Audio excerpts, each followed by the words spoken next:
সুপ্রিয় দর্শক, আসসালামু আলাইকুম। আপনাদের জন্য আমার আজকের রেসিপি চিকেন নাগেটস। ছোট থেকে বড় সকলের খুব পছন্দের একটা স্ন্যাক্স। ঘরে থাকা খুব সামান্য উপকরণ দিয়ে চিকেন নাগেটস তৈরি করা যায়। চলুন তাহলে রেসিপি শুরু করা যাক। চিকেন নাগেটস তৈরি করার জন্য প্রথমে আমি এখানে নিয়েছি 4 পিস পাউরুটি। এখন এর চারপাশে ব্রাউন অংশ কেটে তারপর এগুলোকে ছোট ছোট টুকরো করে কেটে নেব। এই পাউরুটিগুলোকে চিকেনের মধ্যে ব্যবহার করবে, তবে এটা গ্রাইন্ডিংয়ের জন্য ব্যবহার করব না। পাউরুটির কারণে চিকেন নাগেটসের ভেতরে সফট এবং জুসি থাকবে। এগুলোকে এখন ব্লেন্ডারে নিয়ে নেব। এখন ব্লেন্ডারে এগুলোকে গুঁড়ো করে নেব। আপনারা চাইলে এখানে সরাসরি ব্রেড গামও ব্যবহার করতে পারেন। এখানে আমি নিয়েছি 500 গ্রাম মুরগির বুকের মাংস। এখন এগুলোকে ছোট ছোট টুকরো করে কেটে সরাসরি ব্লেন্ডারে দিয়ে দেব।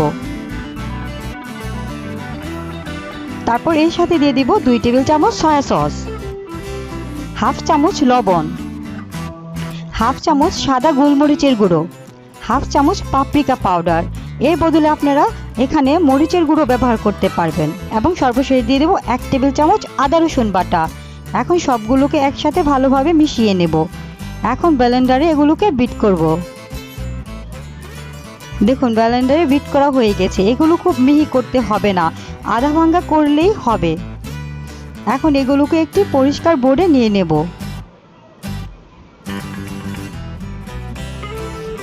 এখন 2 টেবিল চামচ তেল দিয়ে তারপর এগুলোকে খুব ভালোভাবে মুথে নেব। মিশ্রণটা খুব ভালোভাবে মুথে নেওয়ার কারণে এইটা অনেক সফট হবে।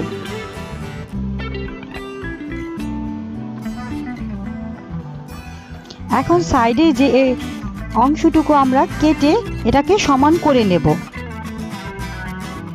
সাইডের অংশগুলো এখন সরিয়ে নেব।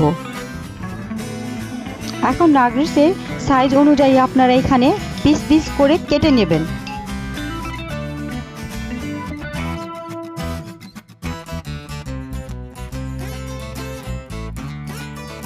এগুলোকে সমান সমান পিস করে কেটে নেব। এখন এগুলোকে উঠিয়ে নেব। এখানে আমি ব্রাউনিংয়ের জন্য ডিম নিয়েছি 2টি, হাফ চামচ লবণ এবং হাফ চামচ গোলমরিচ দিয়ে এবং সাথে 2 টেবিল চামচ লিকুইড দুধ দিয়ে মিশিয়ে নেব।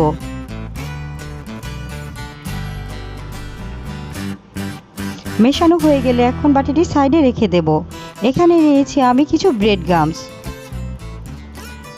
এখন একটি করে নাগেটসের পিস আমি ডিমের মধ্যে ভিজিয়ে তারপর ব্রেড গামের মধ্যে দিয়ে দেব। দেখুন এভাবে পুরো নাগেটসের মধ্যে ব্রেড গাম লাগিয়ে নেব। এখন চুলায় তেল গরম করে সাথে সাথে চুলায় দিয়ে দেব। একে একে এখানে আমি নাগেটসগুলো দিয়ে দেব।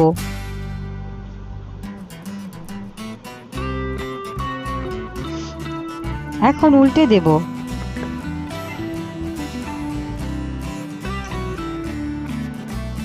উল্টে পাল্টে আরও 2 মিনিট ভেজে নেব। যখন নাগেটসগুলো ব্রাউনি কালার হয়ে আসবে তখন আমরা ছাঁকনির সাহায্যে উঠিয়ে নেব।